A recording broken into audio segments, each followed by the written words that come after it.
자전거를 처음 사서 한강이나 동네에 나가보면 자전거 타는 사람들의 속도가 꽤 빠르다고 느끼실 겁니다. 연세가 있으신 할아버지도 젊은 아가씨도 다 추월해서 지나갑니다. 동호회라도 나가면 늘 나만 꼴찌죠. 뭐가 잘못된 걸까 잠시 고민하다가 내린 결론은 하나같이 장비가 안 좋아서입니다. 인터넷을 뒤지고 동네 샵에 가서 신제품 소개도 받고 그렇게 우리는 개미지옥에 빠집니다. 카본 프레임에 카본 휠에 상급 구동계를 장착한 자전거는 속도도 빨라지고 언덕을 오를 때 힘도 덜 드는 것처럼 느껴집니다. 하지만 동호회에 나가보면 또 꼴찌는 내 차지입니다. 뭔가 방법이 없을까요? 에디 메르크스는 이런 처방을 내놓았습니다. 자전거 업그레이드에 돈 쓰지 말고 많이 타서 실력을 업그레이드하라. 문제는 늘 나 자신에게 있습니다. 자전거를 열심히 타면 실력이 좋아집니다. 여러분은 언제 자전거 실력이 늘었다는 생각이 드십니까? 평속이 빨라졌을 때, 장거리를 탔는데도 별로 힘들지 않을 때 아마 이렇게 대답하는 사람이 많지 않을까 싶은데요. 미국 사이클 올림픽 대표를 지낸 터로우 로저스는 생각이 다릅니다. 그의 말을 들어보시죠. 사람들은 대부분 얼마나 멀리까지 타는가 또는 얼마나 빨리 달리는가로 자전거 실력이 좋아졌는지를 판단하곤 합니다. 하지만 자전거 타는 사람이 물어야 할 가장 중요한 질문은 아마 얼마나 자주 타는가가 되어야 합니다. 자전거를 탄 후에 회복하는 능력 즉 리커버리는 전반적인 건강 상태를 나타내는 가장 중요한 지표지만 사람들은 별로 중요하게 생각하지 않는 경향이 있습니다. 빨리나 멀리보다 자주가 더 중요하다는 걸 알았습니다. 투르 드 프랑스 선수들은 평지 스프린트와 어필 클라이밍 능력이 모두 좋아야 합니다. 그런데 평지보다 언덕에서 뒤처지면 경쟁에서 밀려날 가능성이 더 커집니다.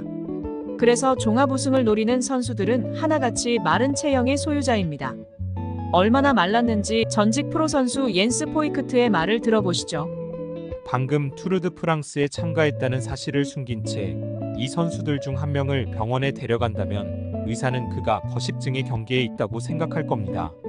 의사는 그에게 심리 상담을 받도록 할 겁니다. 그 선수는 일부러 살을 뺀 건데 투르 드 프랑스에 참가하려면 다 그렇게 합니다. 투르에서 옐로 저지를 입으려고 경쟁하는 선수들의 체지방률이 4에서 6%라고 합니다. 3% 아래로 내려가면 사망의 위험이 있다고 하니 선수들이 얼마나 말랐는지 감이 오시죠? 자전거는 알면 알수록 타면 탈수록 즐거움이 커지는 묘한 물건입니다. MTB를 타다가 로드로 바꾼 라이더는 이런 신세계가 있는 줄 몰랐다고 말합니다. 반대로 로드에서 MTB로 옮겨간 라이더는 산뽕에 흠뻑 취해 일찍 시작하지 않은 걸 후회합니다. 그런가 하면 폴딩 바이크로 기차나 버스와 연계하면서 여행을 즐기는 사람도 있고 고정기어 자전거 픽시를 타면서 트렌디한 라이딩을 추구하는 젊은이들도 있습니다. 이처럼 자전거는 다양한 종류만큼이나 추구하는 즐거움도 각기 다릅니다. 미국 사이클 선수 짐 벌란트가 이런 말을 한 적이 있습니다. 자전거 라이딩은 교회와 같습니다. 교회에 가는 사람은 많지만 제대로 이해하는 사람은 거의 없습니다. 자전거를 타는 사람은 많지만 자전거의 진정한 맛을 제대로 즐기는 사람은 많지 않다는 뜻이 아닐까요? 자전거 라이더 중에는 테니스나 축구, 배드민턴 같은 다른 운동을 하는 사람이 꽤 있습니다. 그들의 말을 들어보면 자전거에는 다른 종목에서 찾기 힘든 특별한 매력이 있다고 합니다. 과연 자전거에만 있다는 그 매력이 뭘까요? 프랑스의 장드 그리발디 선수는 이렇게 말했습니다. 사이클링은 게임이 아닙니다. 어렵고 힘들고 냉정한 스포츠 사이클링은 위대한 희생을 요구하기도 합니다. 풋볼, 테니스, 하키에서는 플레이를 하지만 사이클링에서는 플레이를 하지 않습니다. 그리발디는 스포티프 팀을 이끌 때 다른 팀에서 방출된 선수를 받아들여 기회를 준 감독으로도 유명합니다. 브레이크를 잡으면 우승할 수 없다. 투르 드 프랑스에서 스테이지 우승을 12번 했던 이탈리아의 마리오 치폴리니가 한 말입니다. 평지와 어필에서 브레이크를 거의 잡지 않으니 결국 내리막에서 과감하게 타야 우승할 수 있다는 얘기로 들립니다. 하지만 다운힐은 사고의 위험이 높죠. 투르에서 가장 악명 높은 내리막길은 피레네 산맥의 콜 듀 포우테 다스페 구간입니다. 투르에서 4번의 사망사고가 있었는데 여기도 그중 한 곳입니다. 이탈리아의 파비오 카사텔리는 1995년에 이곳을 내려오다가 집단 낙차에 휘말려 도로 연석에 머리를 부딪혀 사망했습니다. 이 사고를 계기로 다운힐할 때 헬멧 착용 규정이 생겼습니다. 선수들의 다운힐 속도가 시속 100km라고 합니다. 우승을 못하는 한이 있더라도 위험한 상황에서는 꼭 브레이크를 잡길 바랍니다. 자전거 대회에서 가장 위험한 구간이 어디일까요? 결승선이 시야에 들어오는 순간입니다. 구급차가 대기하는 곳도 이 지점입니다. 왜 그럴까요? 우리 몸이 극도로 지치면 뇌가 신호를 보냅니다. 피로감을 느끼게 해 운동 강도를 낮춤으로써 심장 근육이 무산소성 손상을 입는 것을 예방하려는 목적입니다. 인체가 참 신비하죠? 그런데 이런 경계 신호가 무력화되는 상황이 발생합니다. 결승선이 저 앞에 보이면 몸을 보호하려는 뇌의 신호보다 기록을 단축하려는 욕망이 더 강하게 작동합니다. 오버페이스를 하게 되죠. 목표를 눈으로 보는 게 이렇게 중요합니다. 조정선수 아니타 드프란치의 말을 들어보시죠. 도달하기 힘든 목표를 세우되 반드시 눈에 보이는 곳에 두어야 합니다. 눈에 잘 띄는 곳에 목표를 써 붙여놓기만 해도 목표 달성이 훨씬 빨라집니다. 자전거에는 한 번 빠지면 좀처럼 헤어나오기 어려운 마법 같은 끌림이 있습니다. 말로 설명하기 어렵지만 분명 사이클에는 단순하면서도 순수한 매력이 있습니다. 그렇지 않고서는 왜 그렇게 많은 사람들이 온갖 고통에도 불구하고 자전거를 즐기는지 설명할 길이 없습니다. 자전거계의 총알탄 사나이 마크 카벤디시는 23살 때 뚜르드 프랑스에서 스테이지 우승을 한 후에 이렇게 말했습니다. 어렸을 때 은행에서 일한 적이 있습니다. 비가 오거나 해가 뜨거나 날씨는 아무 상관이 없었죠. 오직 자전거만 탈 수 있으면 나는 세상에서 가장 운 좋은 사람이었으니까요. 비가 오는 날엔 자전거 타는 거 아니라고 생각하는 분 계시나요?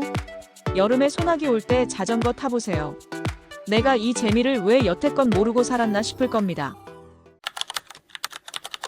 젊은 나이에 세상을 등진 프로사이클 선수들이 꽤 있습니다.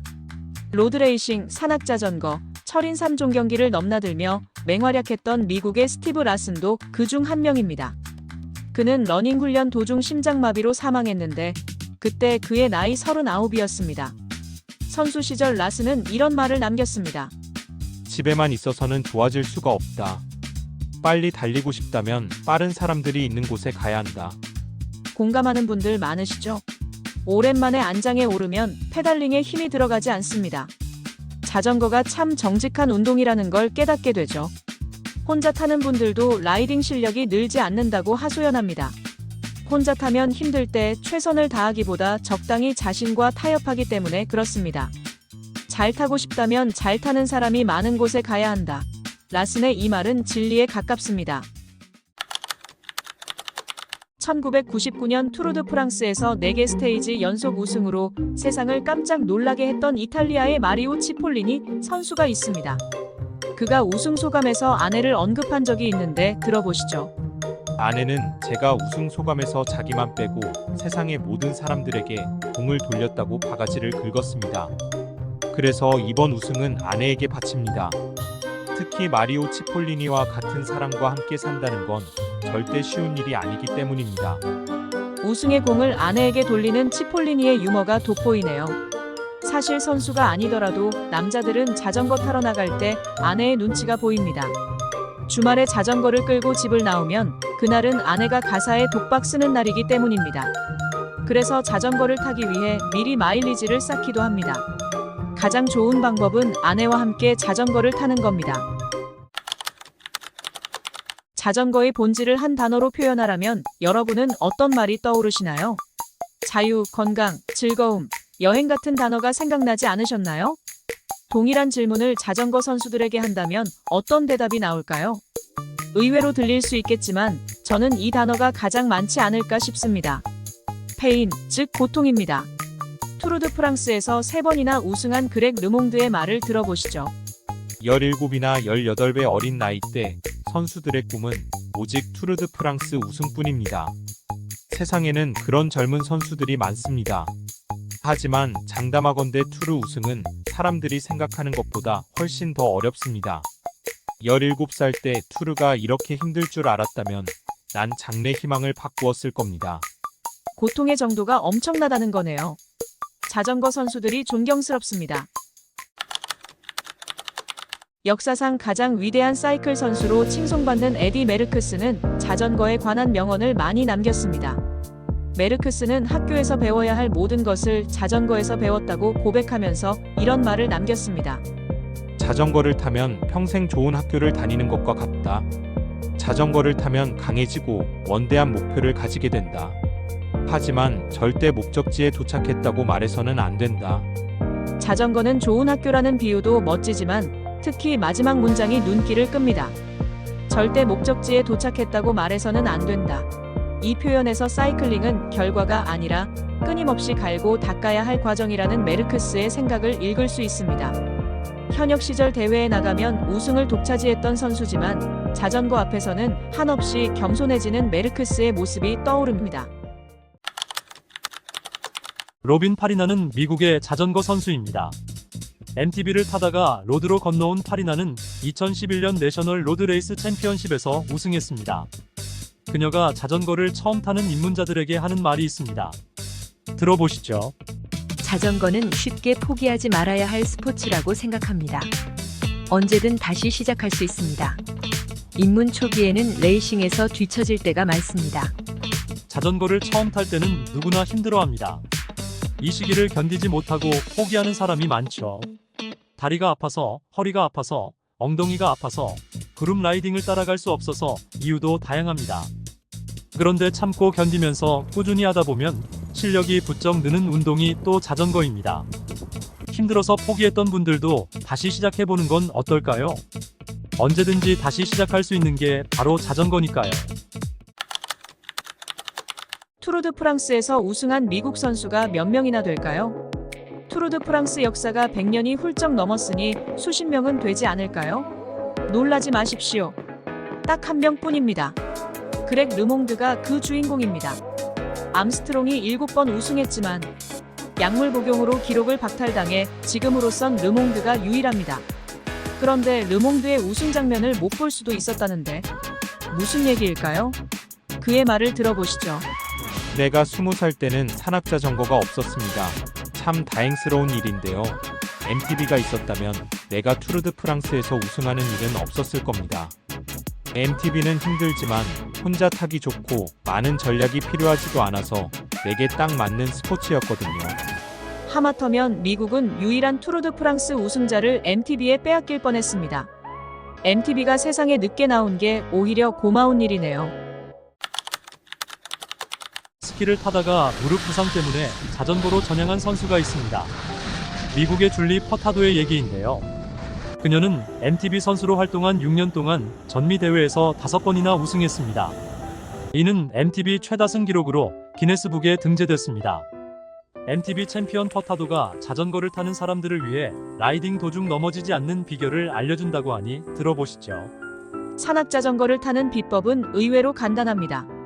천천히 달릴수록 넘어질 확률이 높습니다. 조심한다고 페달을 너무 천천히 밟으면 오히려 중심을 잃고 넘어지게 된다는 뜻입니다. 자전거는 적당한 속도를 유지해야 넘어지지 않습니다. 그렇다고 과속은 금물입니다. 자전거 사고에서 크게 다치는 이유는 대부분 과속에서 기인한다는 점 잊지 말아야겠습니다. 어떤 스포츠든 경지에 이르기까지 무수한 고통이 따르겠지만 자전거만큼 극심한 고통이 오랜 시간 지속되는 종목도 찾기 어려울 겁니다. 역사상 가장 위대한 사이클 선수로 꼽히는 에디 메르크스는 고통에 대해 이렇게 말했습니다. 자전거 라이더는 고통을 안고 산다. 고통을 이겨내지 못하면 아무것도 이룰 수 없다. 대회 우승은 고통을 가장 잘 참는 선수에게 돌아간다. 이 말은 고통을 가장 잘 참는 선수는 메르크스 자신이라는 고백입니다. 왜냐하면 그는 뚜르드 프랑스 5회, 지로 디탈리아 5회, 부엘타 아에스파냐 1회, 그랜드 투어에서만 11번, 은퇴할 때까지 총 525회 우승한 사이클 영웅이었으니까요. 하지만 메르크스 같은 위대한 선수도 사이클링은 고통이라고 고백하고 있습니다. 타데이 포가차가 2024년 지로 디탈리아에 이어 투르드 프랑스까지 우승하면서 지로 투르 더블을 달성했습니다. 1998년 마르코 판타니 이후 26년 만입니다. 지로와 투르 동시 우승이라니 그 어려운 걸 해내네요. 이번 투르에서 주목할 선수가 한 명 더 있죠. 마크 카벤디시인데요. 그는 에디 메르크스를 제치고 역대 최다 35승이라는 새 역사를 썼습니다. 카벤디시가 39인데요. 투르의 젊은 선수들은 텔레비전에서 카벤디시를 보며 자랐습니다. 타데이 포가차는 스테이지 14에서 우승한 후 인터뷰에서 이런 말을 했습니다. 어렸을 때 마크 카벤디시가 스프린트 스테이지를 휩쓰는 걸 보고 저 선수는 다른 행성에서 왔나 싶었어요. 이길 선수가 없다고 생각했죠. 하지만 꿈을 포기하지 않으면 카벤디시를 따라잡는 것도 불가능한 일은 아니죠. 기자가 카벤디시의 기록에 도전할 거냐고 묻자 그건 아니라고 말했지만 제가 보기엔 속마음을 들킨 게 분명합니다. 아직 갈 길은 멀지만 이번 투르에서 6승을 쓸어 담았으니 충분히 가능하지 않을까요? 벨기에의 에디 메르크스는 프로사이클 역사상 가장 위대한 선수로 칭송받고 있습니다. 그는 그랜드 투어 11회를 포함해 프로로 활동한 18년 동안 525회 우승이라는 전무후무한 기록의 소유자입니다. 대회에 나갔다 하면 우승에서 식인종이란 별명까지 얻었습니다. 프로 대회에서 단 한 번만이라도 우승하는 게 소원인 선수들이 수두룩한데 메르크스는 어떻게 525회나 우승할 수 있었을까요? 그 비결을 에디 메르크스에게 물어봤습니다. 그는 이렇게 말했습니다. 라이더라면 재능이 있어야 하는데 내 유전자에 그게 있는 것 같습니다. 내게는 고통을 잘 참는 능력도 있는데 그건 굳은 의지와 더불어 중요한 요소입니다.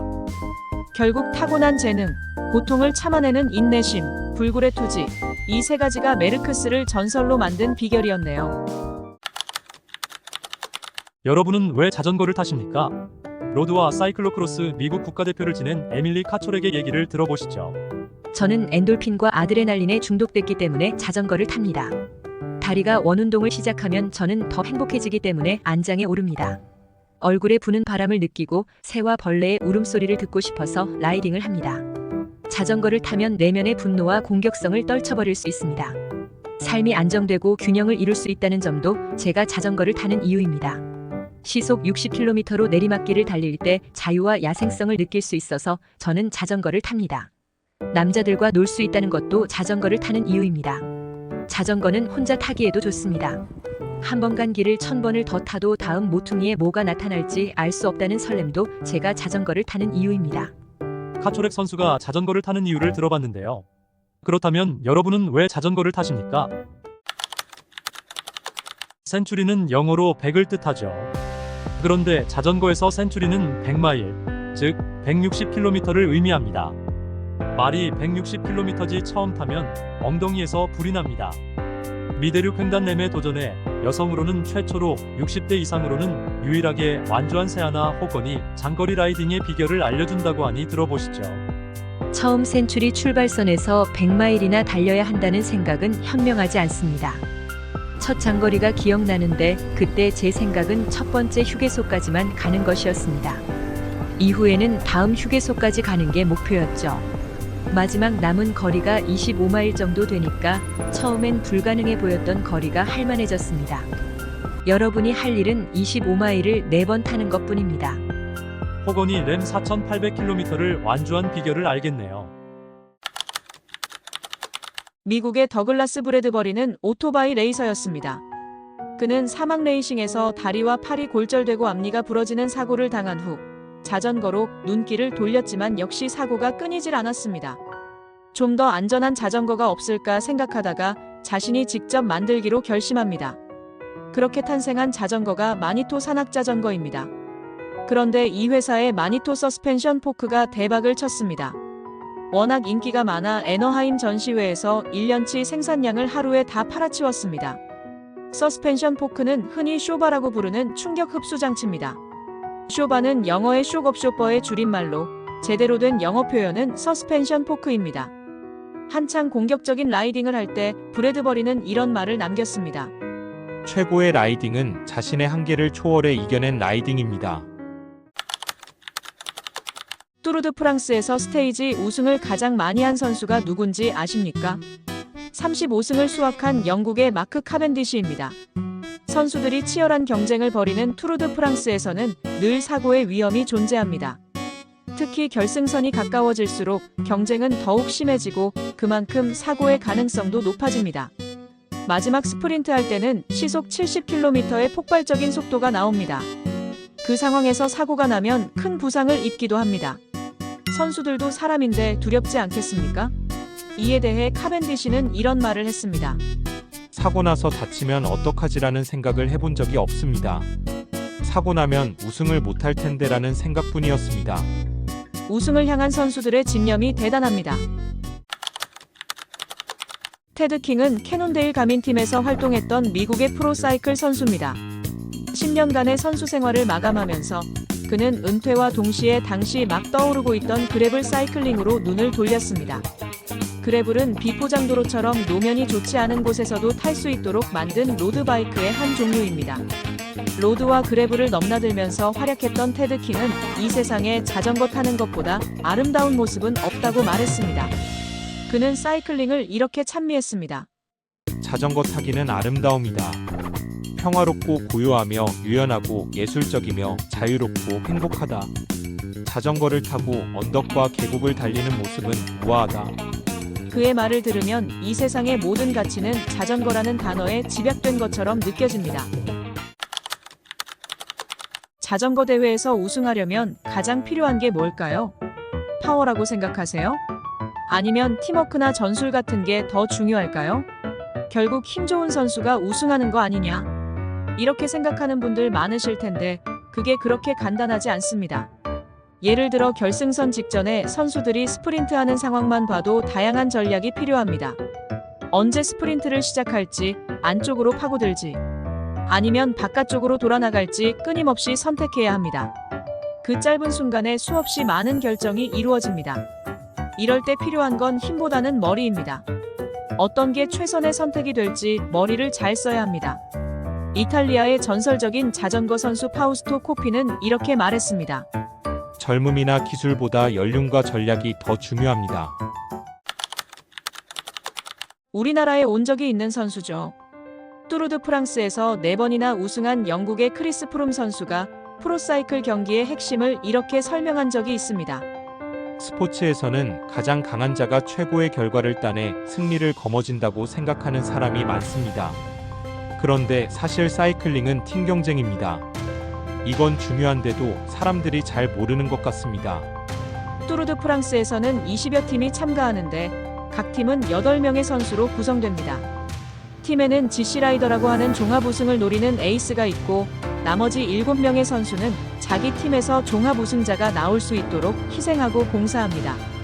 종합 우승을 해서 상금을 받으면 우승자가 갖는 게 아니라 선수들과 스태프들이 골고루 나눠 가집니다. 이제 프로사이클링이 팀 경기라는 프롬의 말이 좀 이해가 되시죠? 수영 3.8km, 사이클 180km, 마라톤 42.195km, 총 226km를 쉬지 않고 달려야 하는 철인 3종 경기는 아이언맨, 말 그대로 강철 같은 체력을 가진 선수들만이 할 수 있는 극한의 스포츠입니다. 아이언맨 세계 챔피언을 2차례나 차지한 호주의 크리스 맥코맥 선수는 시합 중 겪게 되는 고통에 대해 이렇게 말했습니다. 다리가 그만하라고 비명을 지르고 심장이 터질 것만 같을 때 바로 그때가 시작의 순간입니다. 몸에 힘이 다 빠져버린 상태, 우승자들은 그 순간을 좋아합니다. 몸에 힘이 한 방울도 남아있지 않을 때까지 극한의 고통 속으로 자신을 밀어 넣어야만 비로소 우승할 수 있다는 말로 들립니다. 철인이 되려면 강철 같은 체력에다 고통을 견딜 수 있는 불굴의 정신력까지 갖춰야 한다는 걸 알았습니다. 어떤 자전거를 사면 좋을까요? 자전거에 입문하는 사람들이 종종 하는 질문입니다. 라이딩 목적에 따라 자전거의 종류만 정해지면 나머지는 간단합니다. 가볍고 튼튼하고 저렴한 자전거를 사면 됩니다. 그런데 이 3가지 조건을 모두 충족하기란 쉽지 않습니다. 그럼 어떻게 해야 할까요? 본트래거라는 자전거 회사를 설립한 키스 본트래거의 말을 들어보시죠. 내구성, 경량, 저렴한 가격, 이 셋 중 2가지만 선택하라. 이처럼 자전거 전문가도 3가지 조건 모두 갖추기는 어렵다고 말합니다. 그렇다면 튼튼하고 가볍지만 비싼 자전거, 튼튼하고 저렴하지만 무거운 자전거, 가볍고 저렴하지만 내구성이 의심스러운 자전거, 이 셋 중에 여러분은 어떤 자전거를 선택하시겠습니까? 저한테 물어보신다면 내구성만은 양보하지 않겠습니다. 월드컵이나 올림픽에서 시청률은 해설자에 의해 좌우되는 경우가 많습니다. 그래서 방송사들은 스타 플레이어를 모시기 위해 거액의 해설료를 지급합니다. 자전거에도 그런 인물이 있습니다. 필립 리게트인데요. 그는 투르드 프랑스를 무려 51회나 해설하면서 선수 때보다 더 큰 인기를 누렸습니다. 오죽하면 리게트가 없는 중계는 재미없어 못 보겠다는 팬들까지 있었겠습니까? 그는 산악 코스를 오르는 선수를 이렇게 묘사했습니다. 포뮬러1 레이싱 선수 같네요.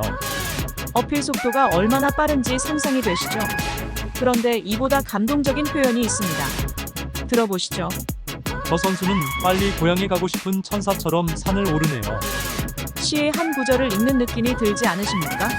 중력과 사투를 벌이고 있는 선수의 투혼을 이렇게 낭만적으로 표현할 수도 있네요. 제이크 왓슨은 세계 정상급 MTB 다운힐 선수입니다. 왓슨에게는 지진이라는 별명이 있습니다. 그가 타던 자전거의 프레임이 너무 커서 그런 별명이 붙었다고 하는데요. 그가 다운힐 할 때 땅이 많이 흔들렸던 걸까요? 오늘은 자전거 라이더가 명심해야 할 왓슨의 어록 하나를 소개합니다. 들어보시죠. 절대 얼굴을 브레이크 패드로 써서는 안 됩니다. 상상만 해도 끔찍한 일이지만 자전거를 타다가 넘어져 얼굴에 상처를 입는 사고는 종종 일어납니다. 이런 사고를 예방하기 위해서라도 헬멧은 꼭 써야겠죠. 그렇게 사고의 위험을 강조하던 왓슨 자신은 다운힐 연습 도중 낙차해서 목숨을 잃었습니다. 그의 나이 27 꽃다운 청춘이었습니다. 빠르게 타는 게 중요한 게 아니라 안 다치고 오래 타는 게 중요하다는 점을 다시 한번 가슴에 새깁니다. 에디 메르크스. 벨기에의 전설적인 사이클 선수죠. 그가 이런 명언을 남겼습니다. 많이 타든 적게 타든 길게 타든 짧게 타든 하고 싶은 대로 해라. 하지만 꼭 타라. 메르크스처럼 자전거가 밥줄인 프로 선수도 있고 주말에 취미로 자전거를 타는 사람도 있습니다. 이처럼 다양한 사람들이 다양한 방식으로 자전거를 탑니다. 센츄리라고 하죠. 한 번 타면 160km 이상 장거리를 타는 사람이 있는가 하면 한강에서 10km만 타도 허벅지가 뻐근해지는 초보 라이더도 있습니다. 메르크스의 말처럼 거리나 횟수는 그다지 중요하지 않습니다. 우리에게 정말 필요한 건 기회가 될 때 한 번이라도 더 타는 겁니다. 귀찮고 피곤할 때도 안장에 올라 바람을 맞으면 자전거 타러 나오길 정말 잘했다는 생각이 들 겁니다. 자전거를 열심히 타는데도 실력이 늘지 않는다고요? 혹시 자전거 안장에 앉아있는 시간은 많지만 설렁설렁 타는 건 아니신가요? 자전거 실력이 좋아지려면 젖먹던 힘까지 짠해 숨이 끊어질 정도로 밀어붙여야 합니다. 그런데 대개는 이 고비를 넘기지 못하죠. 극한의 문턱까지 훈련 강도를 높였다가 이러다 죽는 거 아닐까 덜컥 겁이 나기도 합니다. 그런 라이더들에게 투르드 프랑스에서 3차례나 우승한 그렉 르몽드가 해줄 말이 있다고 합니다. 들어보시죠. 자전거 타다가 죽으면 어떡하나 걱정하는 사람이 많습니다. 그런데 내가 대회에서 해봤는데 그런 일은 일어나지 않았습니다. 훈련하다가 죽는 일은 절대 없다는 말 잘 들으셨나요? 저는 그 말 믿지 않으렵니다. 저는 진짜 죽을 것 같거든요. 선수들은 자기 종목이 가장 힘들다고 말합니다. 어느 종목이든 세계 정상급 선수가 되려면 상상을 초월하는 훈련을 견뎌내야 하기 때문일 겁니다. 자전거도 예외가 아닙니다. 올림픽에서 금메달을 따고 아워 레코드에서 3차례나 세계 기록을 세운 영국의 크리스 보드만의 말을 들어보시죠. 자전거 같은 스포츠는 없습니다. 자전거는 육체와 정신의 인내력 테스트에 있어서 타의 추종을 불허합니다. 다른 스포츠도 강렬하고 압박감이 심하고 고통스럽지만 그 기간이 비교적 짧습니다. 하지만 투르드 프랑스는 날마다 이어집니다. 투르는 절반쯤 지났을 때 머리를 깎아야 하는 대회입니다. 세상에 이런 대회는 없습니다. 하루도 힘들 텐데 3주 동안 견뎌내야 하는 선수들의 체력과 정신력이 대단합니다. 그런데 대회 도중 정말 머리 깎는 선수는 없겠죠? 이탈리아의 마르코 판타니는 1988년 그의 뚜르드 프랑스와 지로 디탈리아를 모두 우승하면서 강한 인상을 남겼습니다. 특히 클라이밍을 잘해 악명 높은 몽방투와 알프 듀에즈 최단 시간 어필 기록도 갖고 있습니다. 빡빡 깎은 머리에 두건을 써서 해적이라는 별명을 얻은 판타니는 낭만적인 라이딩 스타일로 팬들을 매료시켰습니다. 승승장구하던 판타니는 도핑에 이은 우울증에 시달리다가 34살의 젊은 나이에 한 호텔에서 변사체로 발견되면서 비극적인 삶을 마감했습니다. 영국 가디언의 사이클 칼럼니스트 윌리엄 포더링엄은 판타니의 부고를 전하면서 그가 했던 말을 떠올렸습니다. 나는 천성적으로 한성질하는 놈입니다. 미친놈 기질이 내가 아직 살아있는 이유죠. 자전거에 미친 사내, 어필의 진심이었던 판타니가 오늘따라 그립습니다. 13살 때 자전거 가게 점원으로 일하면서 선수의 꿈을 키워간 한 아이가 있었습니다. 이탈리아의 지노 바탈리입니다. 1935년 21살 때 프로에 입문한 바탈리는 이듬해 지로디 롬바르디아에서 우승하면서 자신의 이름을 세상에 알립니다. 그는 선수 생활을 하는 동안 뚜르드 프랑스에서 2번, 지로 디탈리아에서 3번이나 시상대 가장 높은 곳에 섰습니다. 1948년 뚜르에서는 세계의 산악 스테이지에서 연거푸 우승했는데 산악 스테이지 3연속 우승은 바탈리가 유일합니다. 사이클 천재 바탈리는 자신의 인생에서 자전거가 차지하는 의미에 대해 이런 말을 남겼습니다. 누구나 인생의 목적을 표현하는 자신만의 특별한 방식이 있습니다. 변호사에게는 달변, 화가에게는 팔레트, 작가에게는 이야기를 술술 써내려가는 펜이 있습니다. 저에게는 자전거가 있습니다. 1903년 첫 대회부터 오늘날까지 뚜르드 프랑스는 유럽의 잔치였습니다. 유럽이 아닌 국가의 선수가 우승한 경우는 단 3차례에 불과합니다. 미국의 그렉 르몽드, 호주의 카델 에반스, 콜롬비아의 에간 베르날이 그 주인공들입니다. 그중 2011년에 우승한 카델 에반스는 30대 중반에 종합 우승을 차지해 주변을 놀라게 했습니다. 에반스는 자전거를 타는 즐거움을 이렇게 표현했습니다. 기어를 다 털어서 고갯길이 평평한 길처럼 느끼게 해주는 것만큼 자전거 선수를 기분 좋게 해주는 것은 없습니다. 사이클링에는 수많은 장애물이 있습니다. 알 수 없는 지형 고속주행 중 아주 짧은 순간에 해야 하는 결정.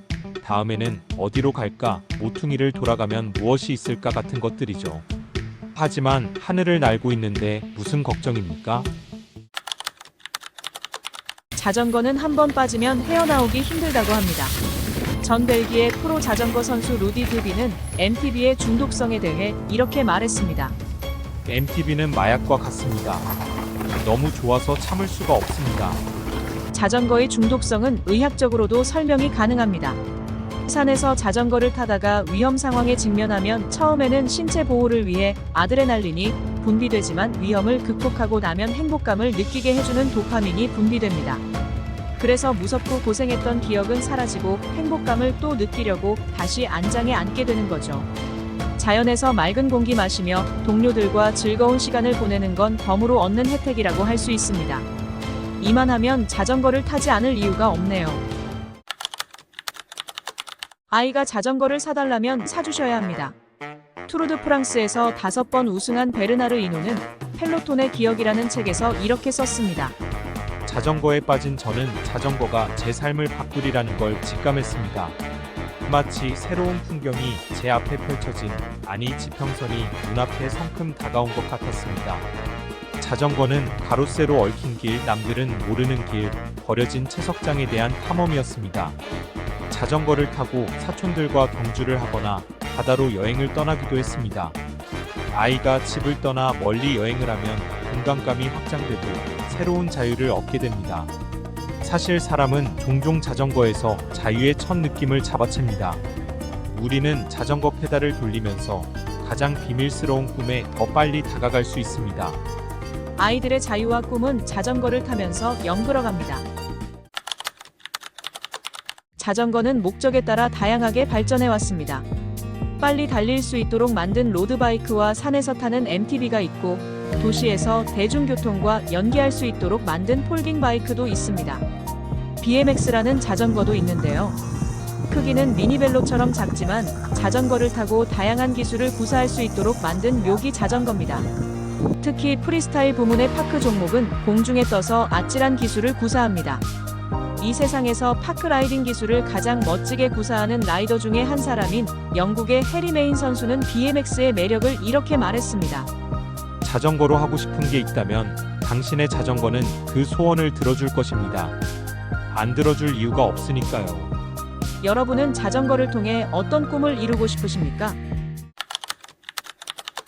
스코틀랜드의 사이클리스트 그레엄 오브리는 심한 우울증과 조울증을 앓았습니다.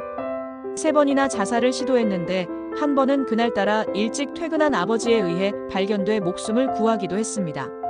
그는 자전거를 통해 자신의 질병을 극복하고 세계적인 선수로 성장했습니다. 아워레코드에서 2번이나 신기록을 작성했던 오브리에게 자전거는 자신을 구해준 생명의 은인과도 같은 존재입니다. 그는 자전거에 대해 이렇게 회고한 적이 있습니다. 내가 가장 걱정하는 것은 자전거 사고가 아닙니다. 90세의 나이에 의자에 앉아 젊었을 때 더 많이 탈 걸 그랬어라고 후회하는 겁니다. 오브리는 우리에게 시간이 될 때가 아니라 시간을 만들어서라도 한 번 더 안장에 오르라고 말하고 있습니다. 자전거는 장비병에 걸리기 쉬운 스포츠입니다. 더 가볍고 성능 좋은 자전거가 라이더를 유혹합니다. 그런데 최신 자전거로 바꿔도 라이딩 실력은 투자한 만큼 늘지 않습니다. 왜 그럴까요? 올림픽 금메달리스트 미국의 스티브 해그 선수는 이렇게 진단합니다. 자전거가 우승하는 게 아닙니다. 우승은 선수가 하는 겁니다. 성능이 아무리 좋아봤자 자전거는 한낱 도구일 뿐입니다. 물론 도구도 중요하지만 결국 승부를 결정짓는 것은 라이더 자신입니다. 도구보다 그걸 어떻게 사용하는지가 더 중요하다는 뜻이겠죠.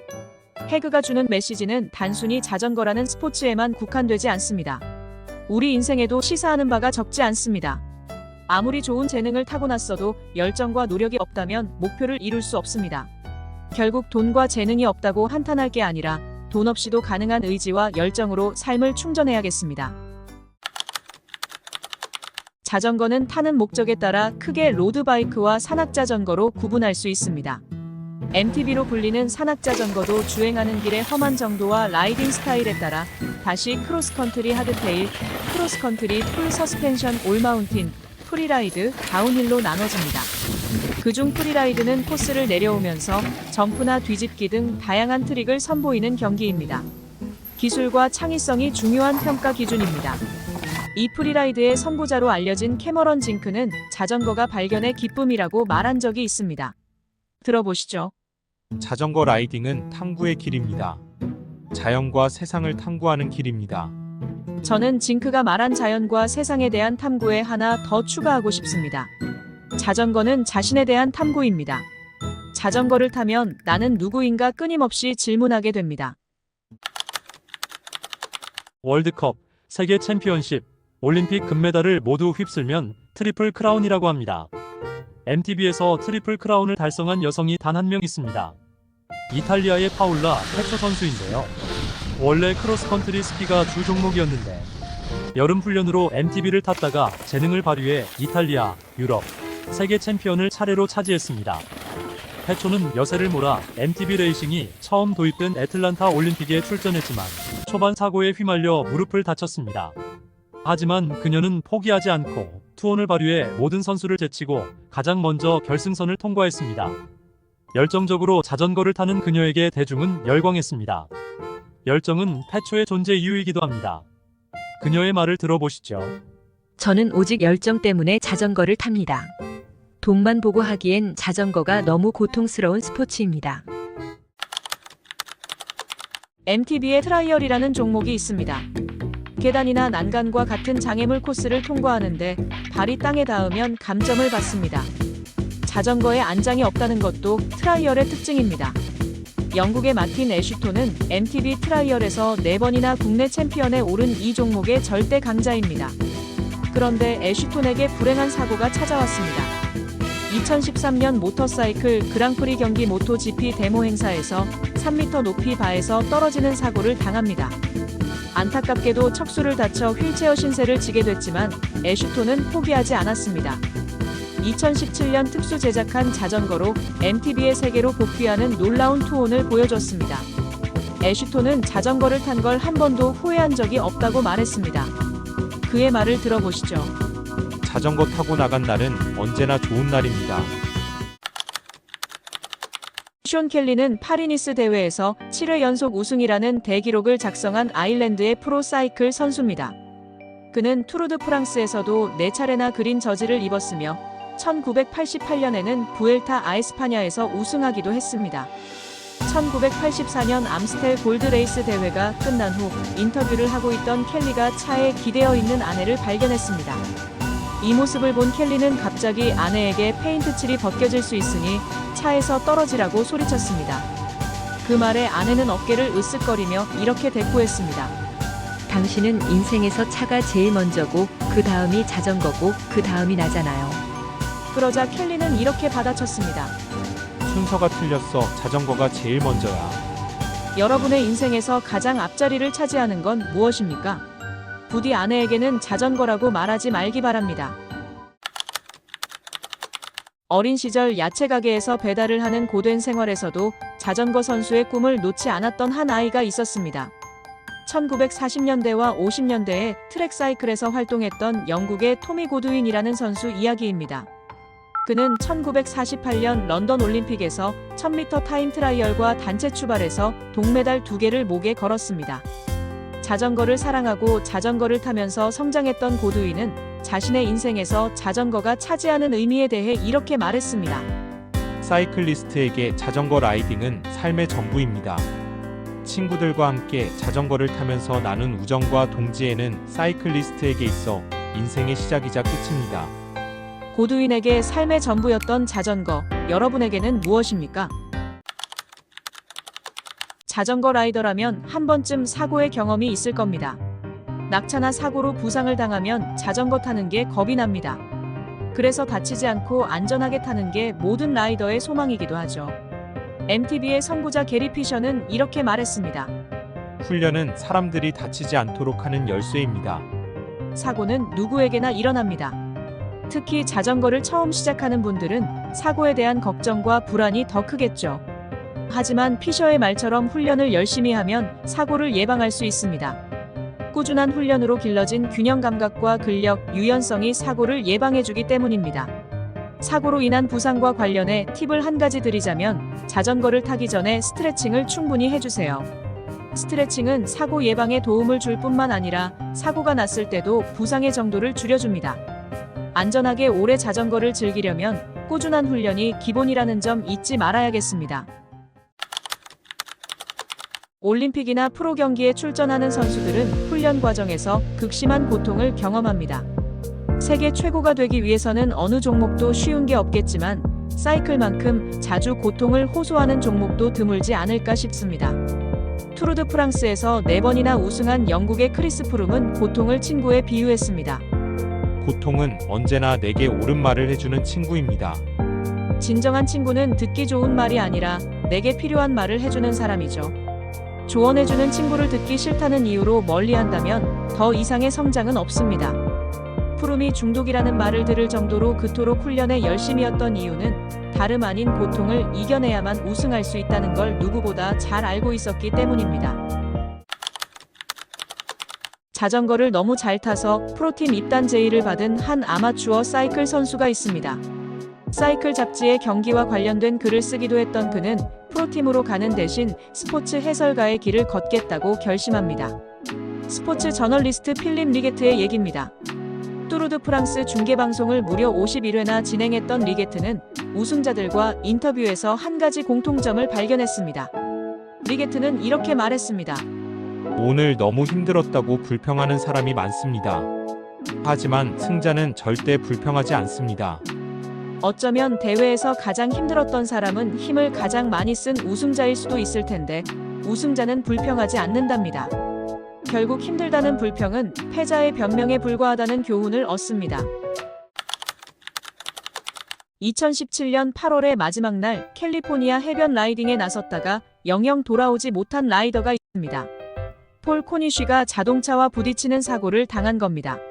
그는 1973년 미국 횡단 크로스컨트리에서 13일 5시간 20분의 기록으로 우승해 기네스북에 오른 유명한 사이클리스트입니다. 코니쉬는 사망하기 전 캘리포니아 테메큘라와 뮤리에타에서 동호인들과 함께 어울려 라이딩을 즐겼습니다. 스포츠 스타 출신이지만 이웃집 할아버지처럼 소탈해서 따르는 사람이 많았습니다. 테메큘라에서 100km나 떨어진 장례식장까지 자전거를 타고 가 문상을 한 동호인들이 적지 않았다고 합니다. 오늘은 폴 코니쉬가 남긴 어록 하나를 소개합니다. 들어보시죠. 자전거에는 벽이 없습니다. 남녀노소, 인종, 국적, 이념, 종교 그 어느 것도 자전거에서는 벽이 될 수 없습니다. 스포츠 스타의 말에서 인생의 지혜를 배웁니다. 정상에 오르기까지 숱한 도전을 극복하면서 삶을 깊이 있게 응시한 결과 얻은 교훈이 아닐까요?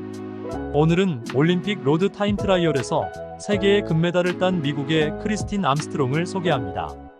그녀는 베이징 올림픽에서 시상대 가장 높은 곳에 선 후 출산을 위해 은퇴했다가 런던과 리우 두 대회에서 연거푸 금메달을 따내 세상을 깜짝 놀라게 했습니다. 미국 올림픽 역사에서 최연장자 금메달리스트인 크리스틴은 변화는 멀리 있지 않으며 그 시작도 거창할 필요가 없다고 말합니다. 들어보시죠. 새로운 출발점은 몸을 움직여 만든 것에만 국한되지 않습니다. 때로는 미묘한 관점의 변화, 마음의 개방, 의도적인 중단과 리셋, 또는 새로운 선택과 가능성을 보기 위해 새 길을 걷는 것만으로도 충분합니다. 혜성처럼 떠오르는 스포츠 스타에 대중은 열광합니다. 자고 났더니 유명해졌다고 말하지만 사실은 그렇지 않습니다. 세계 정상급 선수가 되기까지 숱한 인고의 시간이 있었다는 걸 우리는 압니다. 자전거의 세계도 예외가 아닙니다. 투르드 프랑스에서 3차례 우승한 그렉 르몽드의 말을 들어보시죠. 자전거 대회에서 테크닉과 전술을 숙달할 때 가장 중요한 단 하나의 요소가 있다면 아마 그건 경험일 겁니다.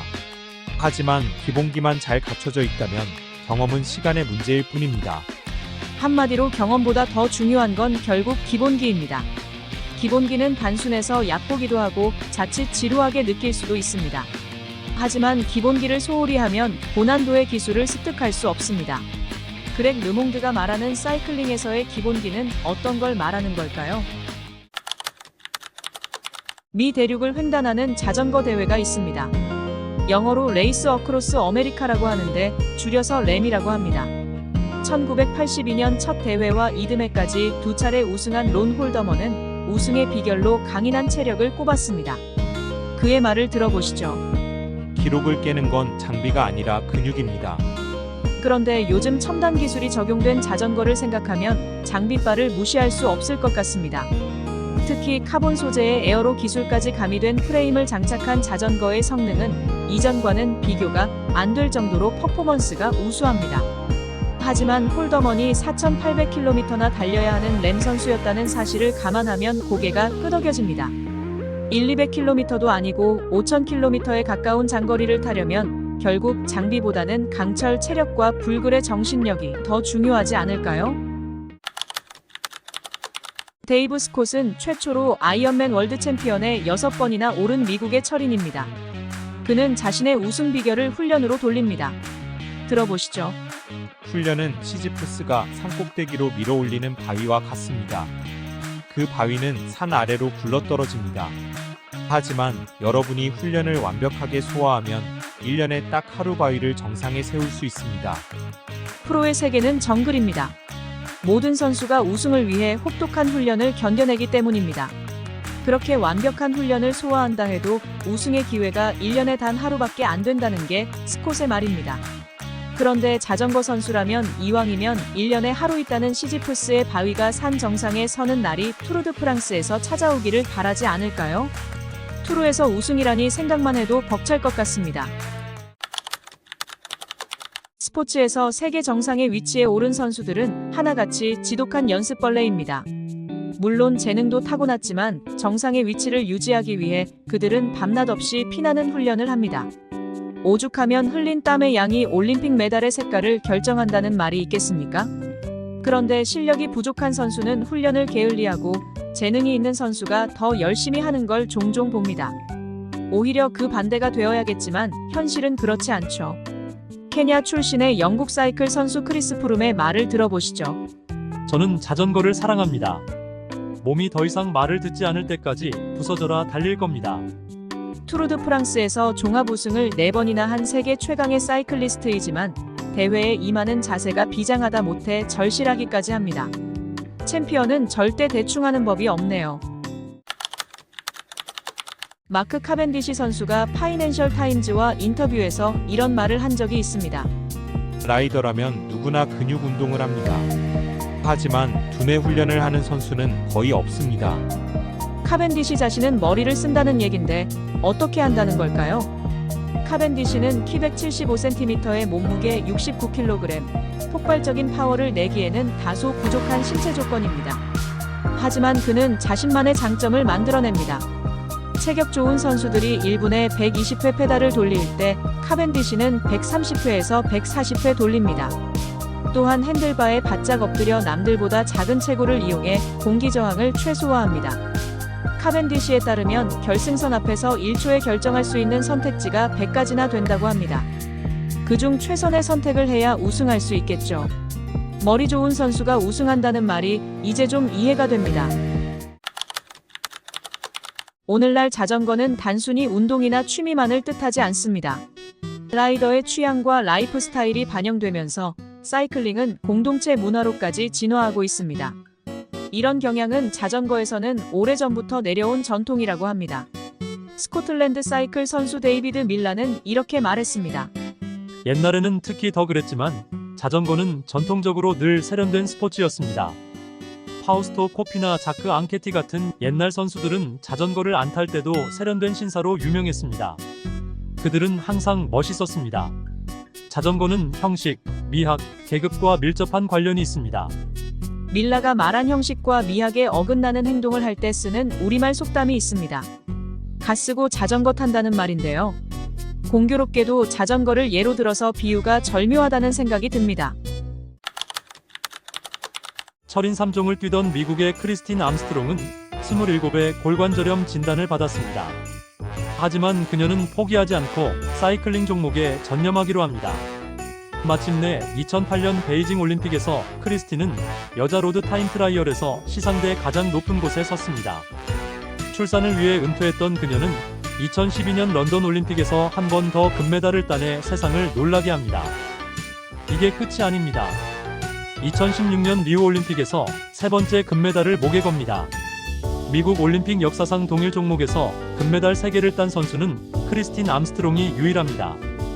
그녀는 가장 나이가 많은 올림픽 금메달리스트이기도 합니다. 크리스틴은 세계 최고가 된 비결을 이렇게 말합니다. 땀 흘리는 것을 기꺼이 받아들이세요. 그것은 사이클리스트의 본질이며 당신을 해방시켜 줄 것입니다. 슈퍼마리오라는 별명의 사이클 선수가 있습니다. 1990년대와 2000년대 초반 스프린터로 대중의 사랑을 한몸에 받은 이탈리아의 마리오 치폴리니입니다. 1999년에 참가한 투르 드 프랑스에서 치폴리니는 4개 스테이지를 연달아 우승하면서 세상을 깜짝 놀라게 했습니다.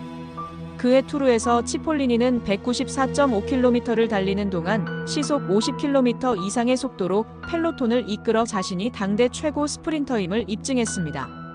아버지와 형, 누이까지도 선수였던 사이클 집안에서 자란 그는 자전거와 함께하는 시간이 많았습니다. 치폴리니가 이런 말을 한 적이 있는데 자전거를 타는 분들은 공감하시지 않을까 싶습니다. 자전거에도 영혼이 있다. 당신이 자전거를 마침내 사랑하게 된다면 자전거도 당신에게 평생 잊지 못할 느낌을 선사할 것이다. 주인공이 이곳저곳 떠돌며 길에서 벌어지는 사건들을 다룬 영화를 로드무비라고 합니다.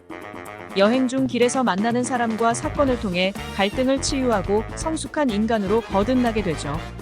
이처럼 길은 다양한 사건들이 펼쳐지는 공간인 동시에 모험과 도전을 통해 더 큰 세상으로 나아가는 모티브가 되기도 합니다. 자전거 라이더에게도 길은 답답한 일상을 벗어나 즐거움과 해방감을 선사하는 공간입니다. MTV 초대 월드 챔피언에 오른 미국의 네드 오버랜드는 이렇게 말했습니다. 자전거는 자유다. 길은 자유다. 자전거도 자유고 길도 자유라면 도로 위를 달리는 자전거는 자유를 달리는 자유가 되겠네요.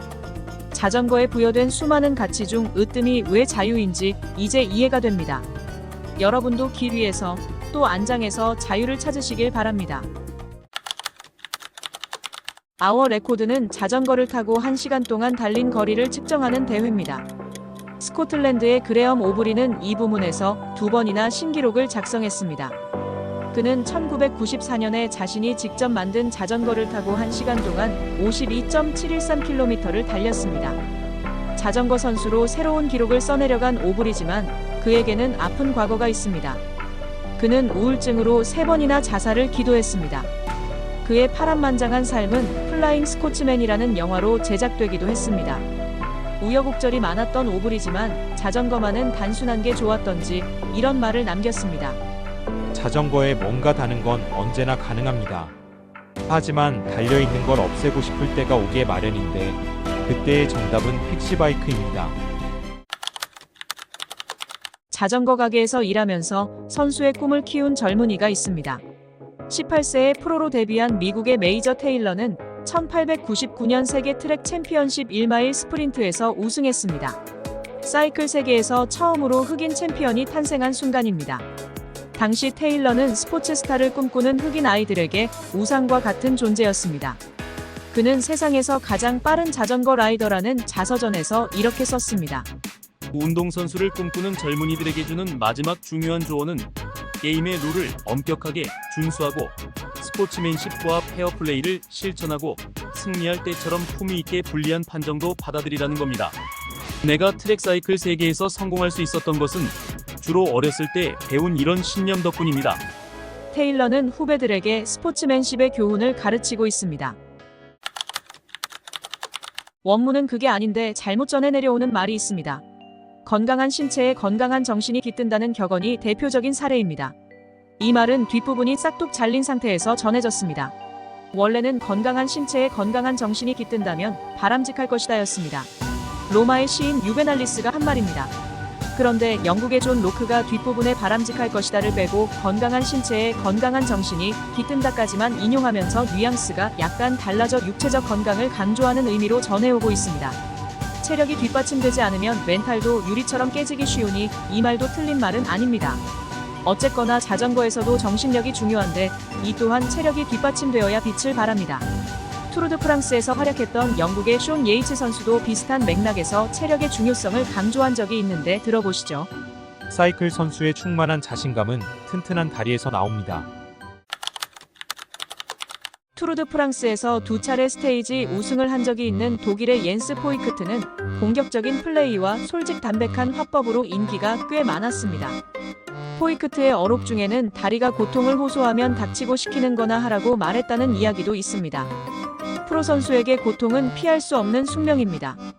3주간 매일 150km를 타야 하는 투어 대회는 그야말로 고통의 연속이죠. 경기가 끝날 때까지 고통이 길게 이어집니다. 얼마나 고통이 심하면 포이크트가 이런 말까지 했을까요?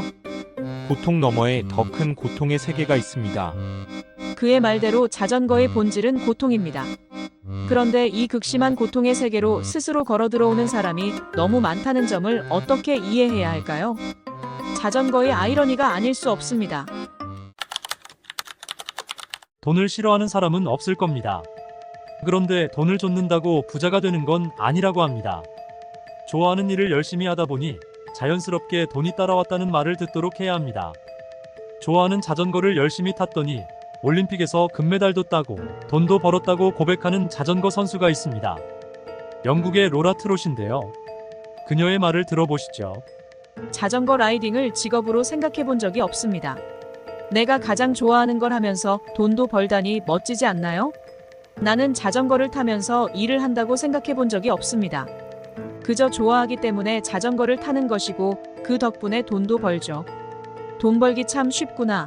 자연스럽게 그런 생각이 듭니다. 말은 저렇게 해도 세계 최고의 선수가 되기까지 얼마나 많은 땀을 흘렸을까요? 세상에 공짜는 없습니다. 지노 바탈리는 1930년대와 40년대 이탈리아를 대표하는 자전거 선수였습니다. 지로 디탈리아 3회, 투르드 프랑스 2회 우승한 사이클 전설이지만 그가 영웅으로 불리는 이유는 따로 있습니다. 바탈리는 발각되면 죽을 수도 있는 상황에서 자기 집 지하실에 유태인 가족을 숨겨줬습니다. 그뿐만 아니라 레지스탕스에게 문서를 전달하는 위험한 임무를 맡기도 했는데요. 자신이 유명한 선수여서 독일군의 검문을 피할 수 있었습니다. 바탈리의 용기 덕분에 수백 명의 유대인들이 목숨을 구했습니다. 사람들이 영웅이라고 칭송하자 바탈리는 이렇게 말했습니다. 진정한 영웅은 따로 있습니다. 사랑하는 사람을 위해 자신의 영혼과 정신, 마음의 고통을 기꺼이 감수한 사람들이 진정한 영웅입니다. 그들에 비하면 저는 한 명의 자전거 선수일 뿐입니다. 자전거 선수 중에 이렇게 훌륭한 분이 있어서 라이더의 한 사람으로 자랑스럽습니다. 지노 바탈리라는 이름을 꼭 기억해야겠습니다. 자전거를 타다 보면 뜻하지 않게 사고를 당하는 경우가 있습니다. 자전거를 오래 탄 분에게 물어보면 누구나 한두 번쯤은 사고가 나서 다친 경험이 있을 겁니다. 아무리 조심한다고 해도 상대방이 와서 부딪히면 방법이 없습니다. 사이클 선수들에게는 사고가 다반사입니다. 지옥의 레이스로 불리는 파리루베, 코블스톤으로 악명 높은 투어 오브 플랜더스에서 각각 3차례 우승한 벨기에의 요한 뮤제우 선수가 있습니다. 그는 자전거 사고를 사랑에 비유했습니다. 사랑하면 울게 되듯이 자전거를 타면 사고를 피할 수 없습니다. 플랜더스의 사자라는 별명답게 뮤제우의 공격적인 라이딩 스타일을 보여주는 말입니다. 하지만 우리는 선수 되려고 자전거 타는 게 아니잖아요. 위험하게 타다가 낙차하는 라이더가 아니라 다치지 않고 오래 타는 사람이 결국 이기는 겁니다. 영국 수필가 알프레드 조지 가드너의 모자 철학에 이런 대목이 나옵니다. 모자 가게 종업원이 저자에게 큰 모자를 쓰는 사람이 머리가 크기 때문에 지능이 우수하다고 말하는 장면입니다. 이처럼 사람들은 자신의 경험을 통해 타인을 평가합니다. 치과 의사는 치아 상태를 보고, 구두 수선공은 구두의 다른 상태를 보고 자신만의 기준으로 사람을 평가합니다. 이런 평가는 대체로 잘못된 것이지만 자전거에서도 그럴까요? 미국의 다운힐 MTB 레이서 미시 지오브는 이렇게 말했습니다. 내게 자전거는 예술 양식입니다. 다시 말해, 나는 자전거로 자아를 표현합니다. 그녀의 말처럼 자전거는 우리 자신을 표현하는 아이콘입니다. 속도와 스릴을 즐기는 라이더가 있는가 하면 라이딩 기술에 집중하는 창의적인 라이더도 있습니다. 또 어떤 이는 자유로운 영혼처럼 자연 속에서 느긋하게 자전거를 즐기기도 하죠. 이처럼 라이더는 각자의 개성과 스타일에 따라 자신만의 라이딩을 즐깁니다. 여러분은 자전거에서 어떤 스타일과 개성을 추구하십니까? 가난한 음악가 집안에서 태어나 생활고 해결을 위해 프로사이클 선수가 된 젊은이가 있습니다. 불운하게도 장티푸스에 걸려 2년간의 짧은 선수 생활을 마감합니다. 그 후 그는 군대에 입대합니다. 어느 날 휴가를 나와 화가 앙드레 드랭을 만나면서 운명이 바뀝니다. 그림을 그리겠다고 결심한 겁니다. 프랑스의 야수파 화가 모리스 드 블라맹크 이야기입니다. 그는 죽기 전 쓴 회고록에서 자전거에 대해 이렇게 적었습니다. 자전거를 사면서부터 외부 세계를 발견하기 시작했습니다. 자전거를 타고 하루 종일 도시와 시골의 마을을 지나갔습니다. 먼지를 뒤집어 쓰기도 하고 쏟아지는 폭우를 막기도 하고 거센 바람을 뚫고 자전거를 탔습니다. 유럽 미술계의 숨은 거장 모리스 드 블라맹크. 어릴 때 자전거 안장에서 본 세상에서 작가적 영감을 얻지 않았을까요? 틀에 갇힌 경험은 사고의 폭을 좁힙니다. 내 것만 좋다고 우기면 편견이 앞을 가려 세상을 폭넓게 보지 못하죠. 취미나 운동도 예외가 아닙니다. 자기가 하는 게 최고라고 생각하는 사람이 많습니다. 여러분은 달리기와 자전거 중 어떤 운동을 더 좋아하시나요? 미국 사이클 선수 리즈 해치의 말을 들어보시죠. 만약 앉을 자리가 있고 발을 올려놓을 수 있는 발판이 있다면 달리기의 인기가 훨씬 많을 텐데요. 아, 잠깐만요. 여기서 말이 끊어졌지만 다음 말은 아마 이렇지 않을까요? 아, 그런 게 있잖아요. 자전거요. 팔이 안으로 굽어서 그런지 저는 해치의 말에 공감이 됩니다. 달리기 좋아하는 분들은 자전거 선수가 한 말이니 그러려니 하시기 바랍니다. 달리기도 참 좋은 운동이죠. 바퀴가 있어서 좀 더 빨리 달릴 수 있다면 더 좋겠지만 말입니다. 일만 하고 놀지 않으면 바보가 된다는 영어 속담이 있습니다. 이 말은 의학적으로도 근거가 있다고 합니다. 휴식이 필요할 때 쉬지 않고 계속 일만 하면 우리 몸은 스트레스를 받습니다. 심장질환과 뇌졸중에 걸릴 위험이 커지고 심하면 사망에 이르기도 하는데 이를 과로사로 부릅니다. 그런데 몸이 쉬고 싶다고 신호를 보낼 때까지 무리하게 일해서는 안 됩니다. 그땐 이미 늦습니다. 그렇다면 여러분은 쉴 때 뭘 하십니까? 여러 명이 함께 할 수도 있고 혼자서도 즐길 수 있는 취미가 있으면 좋겠죠. 프랑스의 사이클 영웅 베르나르 이노는 자전거를 추천합니다. 그의 말을 들어보시죠. 나는 인생에 두 시기가 있다고 생각합니다. 하나는 자전거에 빠져 있는 시기고, 다른 하나는 일을 열심히 하는 시기입니다. 뭔가 특별한 대답을 기대했다가 너무 평범한 말을 들어서 실망한 적이 있으신가요? 투르드 프랑스 2회, 지로 디탈리아 5회. 우승한 이탈리아의 사이클 영웅 파우스토 포피가 그런 경우인데요. 어떻게 하면 라이딩 실력을 키울 수 있는지 세 가지만 방법을 알려달라고 했더니 포피가 이렇게 말했습니다. 자전거를 타라, 자전거를 타라, 자전거를 타라. 자칫 성의 없는 답변으로 들릴 수 있겠지만 그의 말에는 누구도 부정할 수 없는 진리가 담겨 있습니다. 자전거에는 왕도가 없으며 훈련에 충실하라는 뜻입니다. 너무 평범한 말이라 실망한 분들도 계시겠죠. 하지만 라이더라면 꾸준히 타는 것 외에는 달리 방법이 없다는 걸 알기 때문에 누구라도 고개를 끄덕일 수밖에 없을 겁니다. 1960년대 프랑스는 자크 앙크틸과 레몽 풀리도를 좋아하는 팬들로 양분됐습니다. 앙크틸은 투르드 프랑스 5회를 포함해 그랜드 투어에서 8번이나 우승한 당대 최고의 선수였습니다. 반면 풀리도는 투르에서만 8번 시상대에 올랐지만 2위와 3위만 반복하면서 우승은 한 번도 하지 못했습니다. 이런 풀리도에게 붙은 별명이 영원한 2등입니다. 앙크틸이 독주하는 경기에 흥미를 잃은 팬들은 풀리도가 강력한 라이벌이 되어주기를 원했습니다. 하지만 앙크틸은 강해도 너무 강했습니다. 한 번은 파티를 좋아한 앙크틸이 다음날 경기가 있는데도 밤늦게까지 술을 마시자 함께 있던 친구가 내일은 풀리도가 우승할 거라고 말했습니다. 앙크틸은 아내에게 7시에 깨워달라고 말했고 다음날 대회에 나가 풀리도보다 먼저 결승선을 통과했습니다. 술을 너무 좋아했던 앙크틸은 53세의 위암으로 사망했는데 죽기 전 풀리도에게 이렇게 말했습니다. 레몽, 자넨 이번에도 2등이네. 죽음을 앞두고도 유머를 잃지 않은 앙크틸은 정말 멋을 아는 선수였습니다. 자전거 탄 지는 꽤 됐는데도 실력이 늘지 않는다고 말하는 라이더들이 있습니다. 왜 그럴까요? 국제사이클연맹 월드컵에서 11회 우승한 노르웨이의 MTB 레이서 룬 호이달은 그 이유를 이렇게 진단합니다. 들어보시죠. 자전거는 훈련하는데 몇 시간씩 걸릴 뿐만 아니라 이 과정을 몇 년 동안 지속해야 실력이 향상됩니다. 자전거 실력이 좀처럼 늘지 않는 이유는 열심히 훈련한다고 해도 대개 1년을 넘기지 못하기 때문입니다. 다른 운동에 비해 자전거는 안장에 앉아 있는 시간이 긴 편입니다. 한 번 자전거를 타면 2~3시간은 기본이죠. 따라서 훈련을 할 때도 적어도 평소의 라이딩 시간만큼은 확보해야 합니다. 특히 장거리를 잘 타려면 장시간 안장에 앉아 있어야 합니다. 장거리를 영어로 인듀어런스 라이드라고 하는데 이는 길게 이어지는 고통을 견딜 수 있는 체력과 인내가 없으면 완주할 수 없기 때문입니다. 그래서 자전거를 정직한 스포츠라고 말하는 거겠죠. 자전거를 탄 후부터 인생이 달라졌다고 고백하는 사람이 많습니다. 자전거를 타면서 삶의 질이 좋아졌다는 얘기인데요. 과연 무엇이 어떻게 달라졌을까요?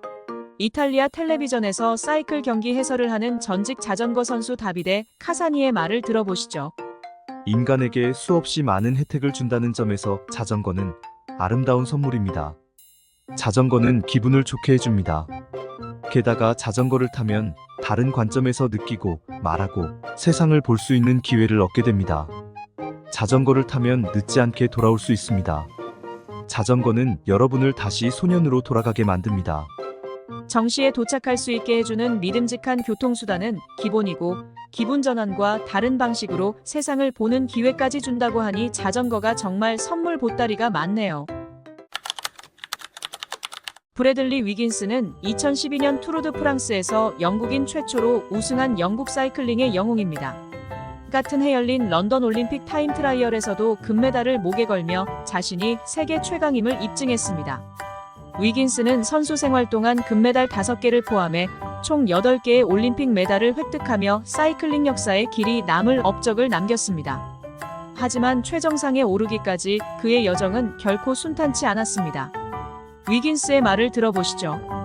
이건 꿈 같은 이야기입니다.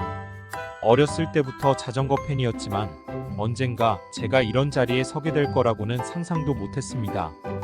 킬번에서 자란 아이가 투르드 프랑스 우승 후보로 거론되는 일은 없거든요. 대체로 아이들은 우체부나 우유 배달부가 되거나 도박장에서 일을 합니다. 이 말에서 우리는 위긴스가 왜 위대한 선수인지를 알 수 있습니다. 가능성을 믿고 꿈을 포기하지 않으면 도박장에서 일하는 대신 투르드 프랑스 우승자가 될 수 있다는 걸 스스로 증명했으니까요. 꿈꾸는 것이 얼마나 중요한지, 꿈이 왜 현실을 바꾸는 강력한 무기가 될 수 있는지 위긴스에게 배웁니다. 세상의 모든 경쟁 스포츠처럼 자전거에서도 멘탈은 실력 못지않게 중요합니다. 올림픽에서 2개의 메달을 딴 미국 트랙사이클 선수 레너드 니츠는 이렇게 말했습니다. 멘탈이 있는 선수와 없는 선수는 하늘과 땅 차이입니다. 멘탈이 약하면 좋은 라이더가 될 수는 있어도 절대 우승은 할 수 없습니다. 선수라면 좋은 라이더보다 우승을 원하겠죠. 자전거를 타다 보면 피로와 고통을 느끼는 순간이 찾아옵니다. 이때가 바로 멘탈이 발휘될 때입니다. 포기하고 싶은 마음을 이겨내고 끝까지 달릴 수 있게 해주는 것, 그것이 멘탈의 힘입니다. 멘탈은 거저 생기는 게 아닙니다. 우승을 향한 집념이 강한 선수에게만 주어지는 능력입니다. 그렇다면 멘탈을 강화하려면 어떻게 해야 할까요? 첫째, 목표를 명확히 정하고 끝까지 포기하지 말아야 합니다. 둘째, 자신을 믿어야 합니다. 믿음이 흔들릴 때마다 멘탈이 강한 자만이 우승할 수 있다는 니츠의 말을 떠올려 보세요. 승리를 향한 확신과 자신감, 멘탈의 다른 이름입니다. 자전거를 한마디로 표현하라면 여러분은 어떤 단어가 떠오르시나요? 자유라고 답하는 분들이 많지 않을까 싶은데요. 동일한 질문을 선수들에게 한다면 아마 고통이라고 말하지 않을까요? 그만큼 자전거는 힘든 스포츠입니다. 프로사이클 선수 그렉 르몽드는 자전거의 극심한 고통을 자신의 경험에 비추어 이렇게 말했습니다. 사이클링의 고통이 얼마나 지독한지 잘 압니다. 다리와 심장뿐만 아니라 온몸이 통증으로 괴롭습니다.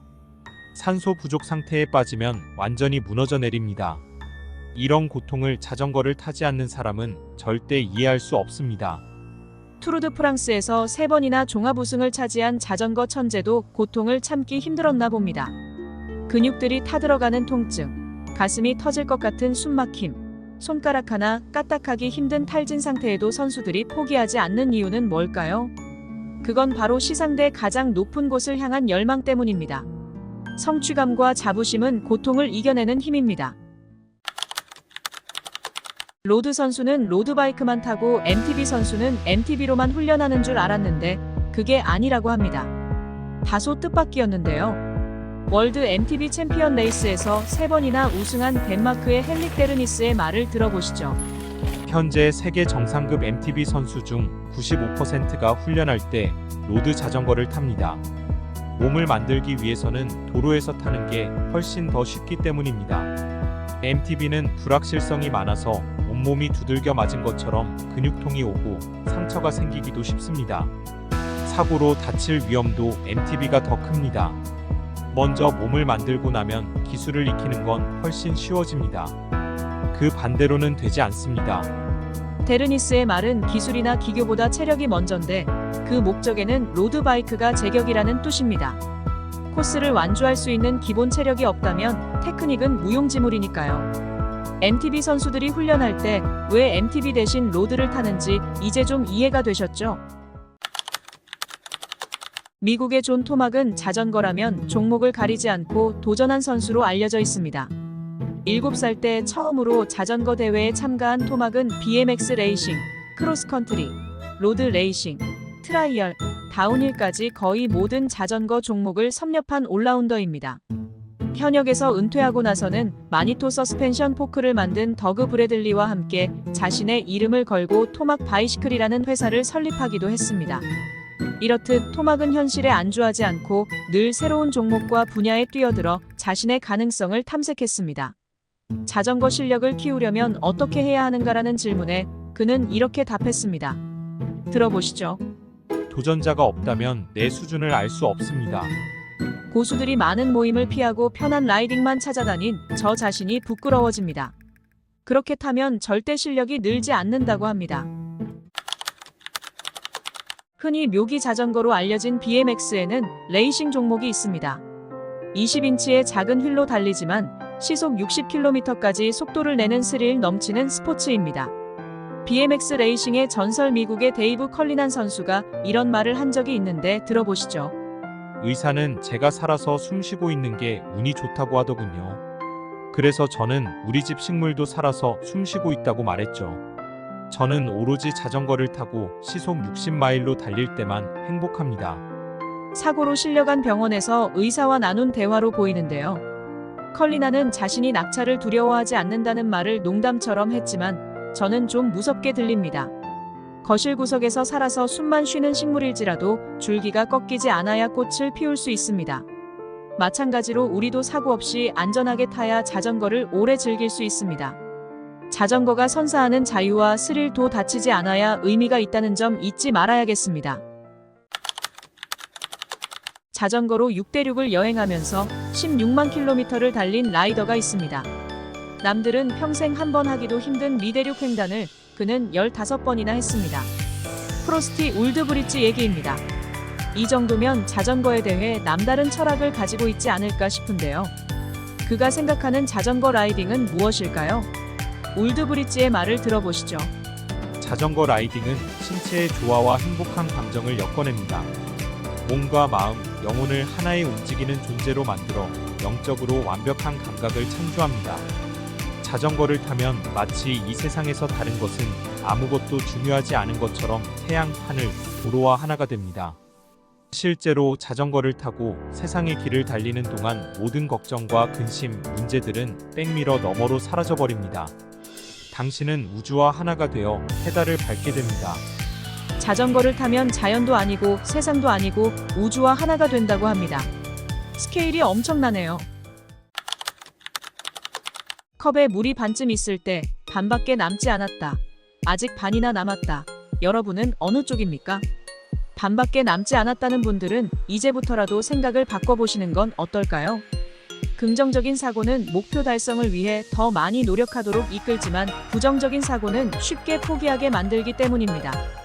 독일 자전거 선수 옌스 포이크트는 이렇게 말했습니다. 내가 힘들면 남들은 2배 더 고통스러울 것입니다. 피로와 통증이 극에 달했을 때 지금의 고통만 생각하면 포기하고 싶은 유혹에 빠집니다. 하지만 내가 이렇게 힘들면 남들은 훨씬 더 힘들 거라고 발상을 전환하면 젖먹던 힘까지 짜낼 수 있습니다. 이 작은 차이가 우승이라는 큰 결과를 만들어냅니다. 인생도 마찬가지입니다. 긍정적인 사고가 성공을 부릅니다. 사이클 경기에서 평지를 잘 타면 스프린터, 고개를 빨리 오르면 클라이머라고 합니다. 이탈리아의 파우스토 코피는 평지와 언덕을 모두 잘 타는 올라운더였습니다.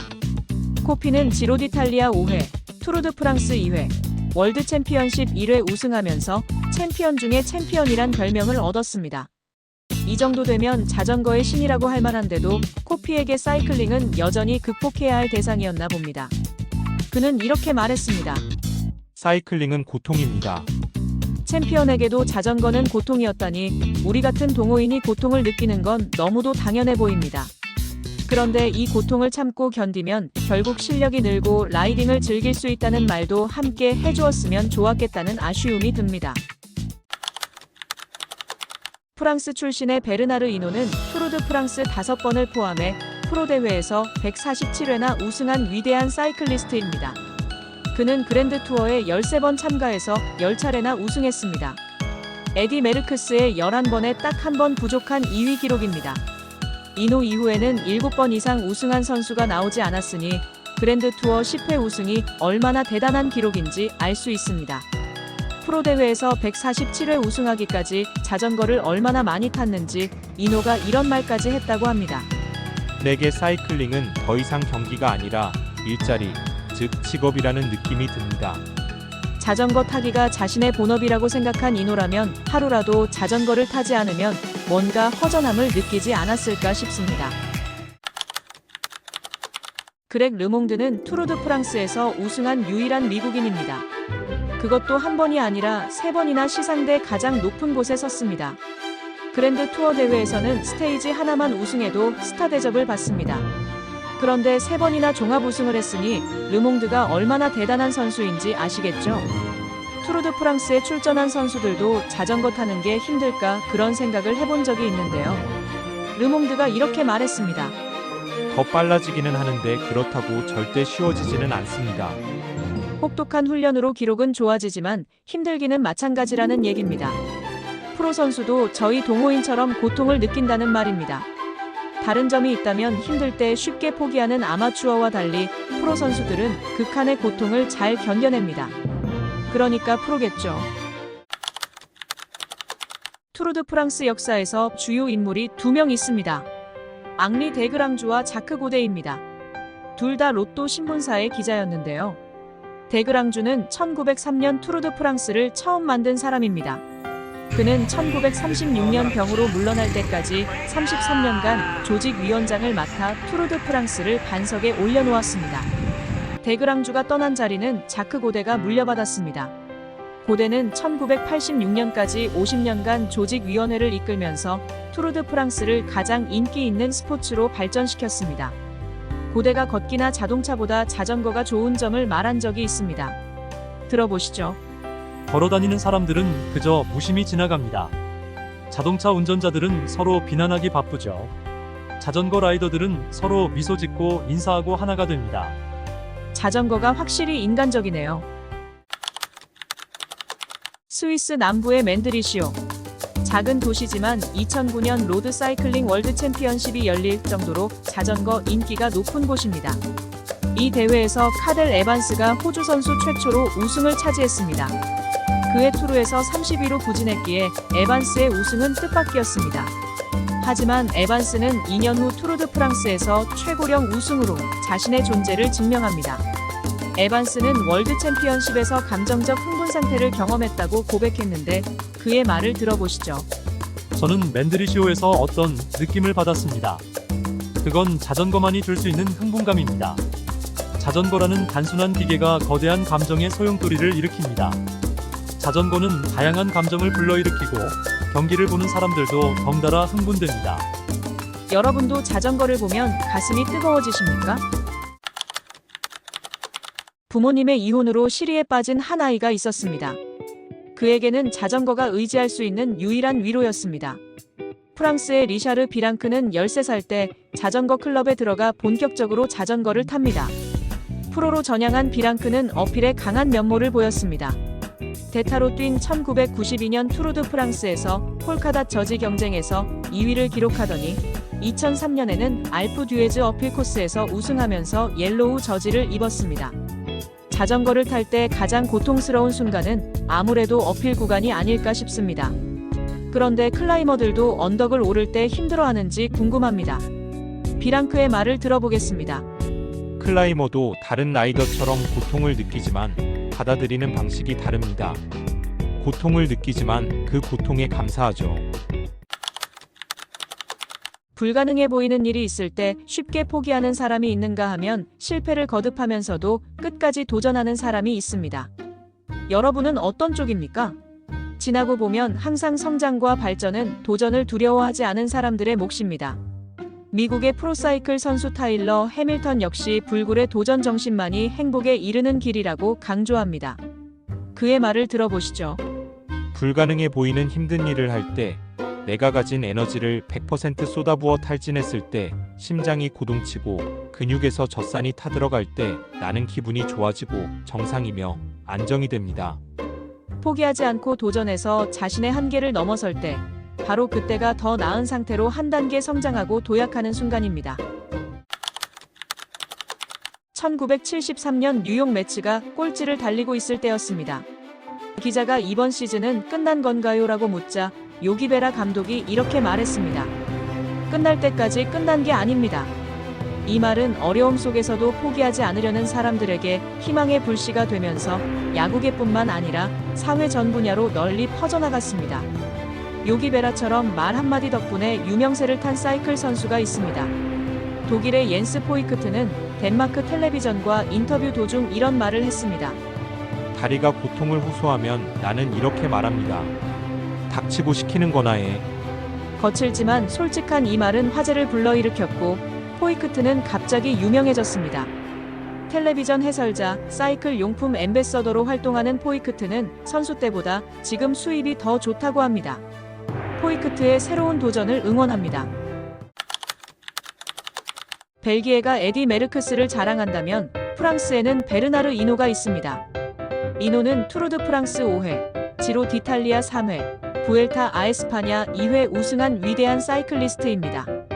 이노는 어릴 때 자전거 통학을 했는데 학교 가는 길에 9km 오르막이 있었습니다. 그 긴 오르막을 몇 번 오르고 나면 힘들어서 포기할 법도 한데 이노는 끝까지 포기하지 않았다고 합니다. 이노에겐 오소리라는 별명이 따라다녔는데 오소리는 궁지에 몰려도 끝까지 저항하는 동물로 알려져 있습니다. 이노가 했다는 이 말을 들으면 왜 오소리라는 별명이 붙었는지 고개가 끄덕여질 겁니다. 숨 쉴 수 있는 한 나는 어택할 겁니다. 누구보다 강해지기를 원했고 우승에 대한 욕망이 누구보다 강했던 이노의 뜨거운 승부욕을 보는 것 같습니다. 출산 예정일보다 한 달 일찍 태어나면서 천식을 앓은 한 아이가 있었습니다. 의사는 운동을 권했고 그녀는 어머니의 영향을 받아 자전거 안장에 올랐습니다. 훗날 올림픽 금메달 5개를 포함해 월드 챔피언십 등에서 48개의 메달을 딴 영국의 로라 트롯의 얘기입니다. 로라의 집안 여성들은 모두 자전거를 탔습니다. 언니는 로드레이싱 선수였고 어머니는 살을 빼기 위해 자전거를 열심히 탔습니다. 로라의 가족은 일주일에 5번 자전거를 탈 정도로 자전거에 푹 빠져 살았습니다. 로라는 자전거를 타면 자존감이 높아진다는 걸 느끼고 주변에 사이클링을 적극 권유했습니다. 그녀의 말을 들어보시죠. 밖으로 나가 몸소 자전거를 타봐야 비로소 자신이 얼마나 멋진 사람인지 알 수 있습니다. 주인공이 이곳저곳 떠돌며 길에서 벌어지는 사건들을 다룬 영화를 로드무비라고 합니다. 여행 중 길에서 만나는 사람과 사건을 통해 갈등을 치유하고 성숙한 인간으로 거듭나게 되죠. 이처럼 길은 다양한 사건들이 펼쳐지는 공간인 동시에 모험과 도전을 통해 더 큰 세상으로 나아가는 모티브가 되기도 합니다. 자전거 라이더에게도 길은 답답한 일상을 벗어나 즐거움과 해방감을 선사하는 공간입니다. MTV 초대 월드 챔피언에 오른 미국의 네드 오버랜드는 이렇게 말했습니다. 자전거는 자유다. 길은 자유다. 자전거도 자유고 길도 자유라면 도로 위를 달리는 자전거는 자유를 달리는 자유가 되겠네요. 자전거에 부여된 수많은 가치 중 으뜸이 왜 자유인지 이제 이해가 됩니다. 여러분도 길 위에서 또 안장에서 자유를 찾으시길 바랍니다. 호주 오픈, 윈블던, 프랑스 오픈, US 오픈 4대 메이저 대회를 한 해에 우승하면 캘린더 이어 그랜드 슬램이라고 합니다. 테니스에 캘린더 이어 그랜드 슬램이 있다면 사이클링에는 트리플 크라운이 있습니다. 트리플 크라운은 투르드 프랑스, 지로 디탈리아, 월드 챔피언십을 같은 해에 우승했을 때를 말합니다. 지금까지 트리플 크라운을 달성한 선수는 에디 메르크스와 스티븐 로체, 타데이 포가차, 여자 선수로 에너미엑 반 블루텐 4명뿐입니다. 1987년에 트리플 크라운을 달성한 아일랜드의 스티븐 로체는 나이 들어서도 자전거를 포기하지 않겠다고 말합니다. 나는 절대 자전거 라이딩을 그만두지 않을 겁니다. 나는 할아버지가 70대에도 자전거를 타고 여기저기 못 가는 곳 없이 다니시는 걸 봅니다. 그게 내 눈에는 참 좋아 보이는데요. 내게도 자전거는 언제나 삶의 일부입니다. 자전거 선수들에게는 주 종목이라는 게 있습니다. 그런데 로드레이싱, 사이클로크로스, MTB, 트랙까지 자전거 대회라면 종목 불문하고 탁월한 성취를 이룬 선수가 있습니다. 사이클계의 올라운더, 네덜란드의 마리안느 보스입니다. 그녀는 2008년과 2012년 올림픽에 참가해 트랙과 로드레이싱에서 금메달 2개를 따냈습니다.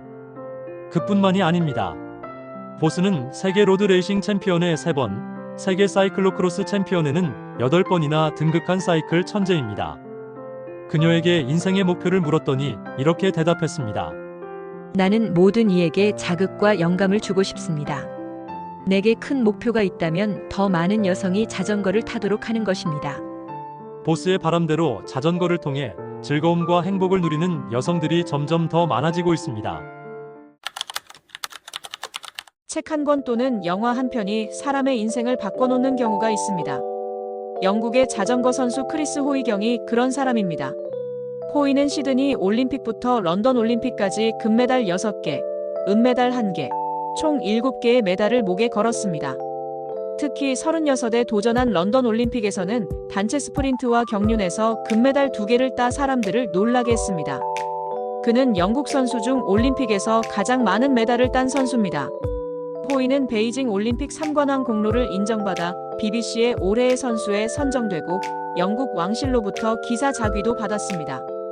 영국 스포츠의 영웅이 된 호이는 어떤 계기로 자전거 선수가 되었을까요? 그는 이렇게 말했습니다. 6살 때 본 영화 E.T.는 내 인생을 바꿔놓았습니다. 그전에는 자전거에 전혀 흥미가 없었습니다. 존 하워드는 올림픽 로드 레이싱, 철인 3종 경기를 넘나들며 활약했던 미국 사이클 선수입니다. 그는 고속으로 달리는 자동차 뒤에서 자전거를 타는 모터 페이싱에도 도전해서 세계 최고 기록을 작성하기도 했습니다. 그의 기록은 나중에 다른 선수에 의해 깨지게 되지만 하워드가 달린 시속 245km는 정말 놀라운 기록입니다. 자전거 속도가 245km가 나왔다니 믿어지십니까? 하워드는 자전거에 대해 의미심장한 말을 남기기도 했는데요. 들어보시죠. 자전거는 특이한 교통수단입니다. 자전거에서는 승객이 엔진입니다. 그의 말처럼 승객이 엔진이 된 자전거가 시속 245km로 달렸으니 인간 엔진의 성능이 정말 대단합니다. 요즘 나오는 최첨단 전기차와 비교해봐도 조금도 뒤지지 않는 고성능 엔진입니다. 케이트 코트니는 아버지와 2인용 탠덤을 타면서 자전거의 매력에 빠졌습니다. 그녀는 고등학교 때 자전거부에서 운동하면서 공부도 열심히 해 스탠포드 대학에 진학합니다. 인체 생물학을 전공한 코트니는 전문가의 길을 걷는 대신 자전거 선수가 되기로 결심합니다. 그녀는 전미 크로스컨트리 챔피언에 2차례 오르더니 2018년에는 세계 사이클 연맹 MTB 여자 크로스 컨트리에서 금메달을 따냅니다. 명문 스탠포드를 졸업한 그녀는 왜 자전거 선수가 되었을까요? 코트니는 이렇게 말했습니다. 결국 내가 이 스포츠에 푹 빠져 있다고 생각합니다. 나는 자전거 타는 걸 좋아합니다. 실력이 느는 과정을 좋아하고 더 잘하려고 노력하는 자신을 사랑합니다. 자전거는 나를 더 나은 사람으로 만들어주고 다양한 방식으로 성장에 도움을 준다고 생각합니다. 찰리 커닝햄은 미국 캘리포니아에서 자전거 회사를 설립해 산악자전거를 생산했습니다. 아버지 브루스 커닝햄은 한국 전쟁 때 전투기 조종사로 참전해 우리나라와도 인연이 있는 집안입니다. 찰리는 자신이 만든 알루미늄 자전거에 대해 자부심이 대단했습니다. 당시 스틸 자전거에 비해 6배나 비싸게 팔면서 평생 워런티를 보장할 정도였으니까요. 커닝햄은 그 자신도 레이싱 대회에 참가한 MTB 마니아였는데요. 그는 자전거에는 사람을 긍정적으로 바꾸는 힘이 있다고 믿었습니다. 그의 말을 들어보시죠.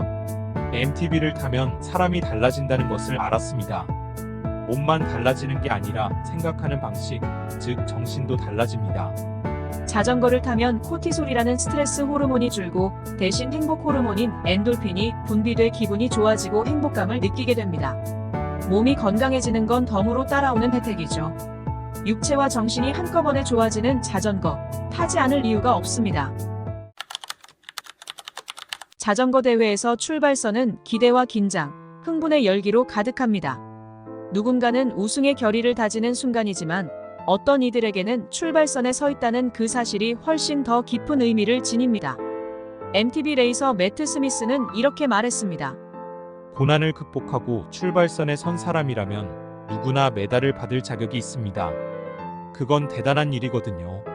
우리는 종종 결과만 보느라 과정을 놓칩니다. 우승자만 쳐다보는 사람에게는 선수들의 노력이 보이지 않습니다.